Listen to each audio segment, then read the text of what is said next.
L'ettuale della danza mondiale Luciana Savignano, il musicista e allenatore di pallavolo Andrea Bottesini, il musicologo Massimo Arduino, il musicista e maestro di Jiu-Jitsu Massimo Gori e l'ex allenatrice della nazionale italiana di ginnastica ritmica Amalia Tinto. Sono stati loro i protagonisti del convegno che ha messo al centro sport e musica, organizzato a Rapallo dalla Winner Volley Santa Margherita Ligure e Portofino, in collaborazione con il Panathlon Club Rapallo Tigullio Occidentale, il Circolo Golf e Tennis di Rapallo e la Sport Eventi. È una serata particolare, il titolo del convegno Sport e Musica è una cosa che ha coinvolto tanta gente, ci sono stati dei personaggi di altissimo livello che sono intervenuti come relatori, che hanno meritato un riconoscimento da parte della nostra società e del Panathlon. La danza, se vogliamo dirla proprio tutta, è un valore aggiunto, perché con la danza, oltre al fatto atletico, si esprimono anche i sentimenti dell'anima,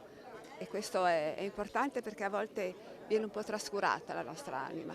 Nel corso della conviviale sono stati consegnati numerosi riconoscimenti. Il premio Fair Play alla 9ª edizione da parte del Panathlon Rapallo Tigullio Occidentale è andato alla nazionale di calcio del Giappone, i cui calciatori, ai recenti mondiali in Qatar, hanno brillato per educazione e sportività. Ha ritirato il premio il vice capo missione dell'ambasciata giapponese, il ministro Hirota Tsukasa.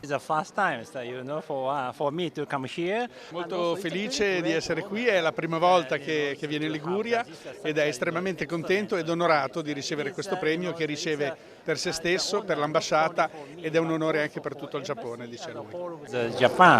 Il riconoscimento al piacere di aiutare è stato assegnato invece a Sandro Giacobbe, cantautore e allenatore della nazionale italiana cantanti. Il riconoscimento al dirigente sportivo alla 3ª edizione è andato invece a Vittorio Pellerano, che fa parte dell'associazione sportiva PSM Calcio Rapallo.